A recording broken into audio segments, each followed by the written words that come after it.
नमस्कार, डॉक्टर समाधान काळे यूट्यूब चॅनलमध्ये आपले सर्वांचे स्वागत आहे. आजचा विषय आहे PCOS आणि गैरसमजुती.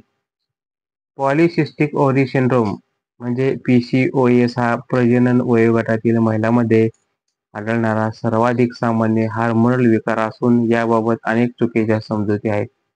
चुकीची माहिती व जागृतीच्या अभावामुळे महिलांना वेळीच निदान व उपचार घेण्यात अनेक अडथळे येतात. त्यामुळे या आजाराची वास्तविकता जाणून घेणे गरजेचे आहे.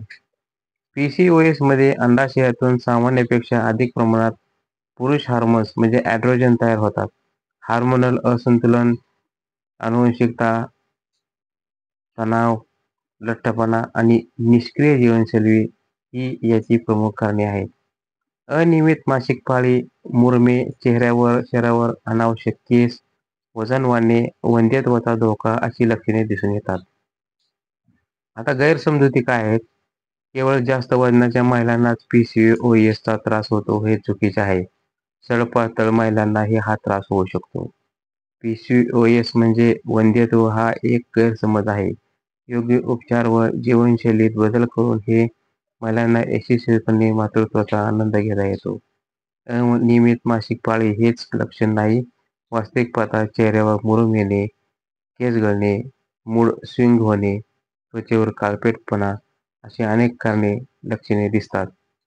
ही केवळ प्रजनन समस्या आहे एवढेच नाही तर प्रत्यक्षात PCOS मुळे मधुमेह, हृदयविकार तसेच मानसिक त्रासही वाढतो.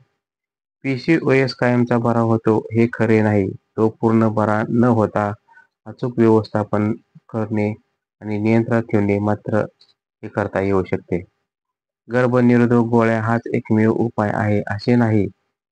जीवनशैलीत बदल, वजन नियंत्रणात ठेवणे, ताण कमी करणे व योग्य औषधोपचार घेणे हे देखील तितकेच महत्त्वाचे आहे. मानसिक आरोग्यावर परिणाम होत नाही असे नसून प्रत्यक्षात अनेक PCOSमुळे नैराश्य, चिंता, आत्मविश्वास कमी होण्याचा अनुभव येतो. हा केवळ प्रौढांचा आजार आहे असे नाही तर किशोरवयीन मुलांमध्येही हा आजार आढळतो. परंतु बऱ्याचदा त्याकडे दुर्लक्ष केले जाते. आहारातील योग्य बदल व नियमित व्यायाम हे PCOS पासून दूर राखण्यास मदत करते. केवळ 5 ते 10% वजन कमी केले तर मासिक पाळी नियमित होते, ओव्ह्युलेशन सुधारते आणि दीर्घकालीन गुंतागुंत कमी होते. म्हणून मुलांनी स्वतःच्या शरीरातील बदल गांभीर्याने घ्यावेत, मासिक पाळीच्या चक्राकडे लक्ष द्यावे आणि तातडीने वैद्यकीय सल्ला घ्यावा. वेळीच निदान आणि योग्य व्यवस्थापन केल्यास केवळ प्रजनन समस्याच नाही तर एकूण आरोग्य व जीवनमानही सुधारते. तर आपल्याला ही माहिती कशी वाटली? लाईक करा, शेअर करा, सबस्क्राईब करा. धन्यवाद.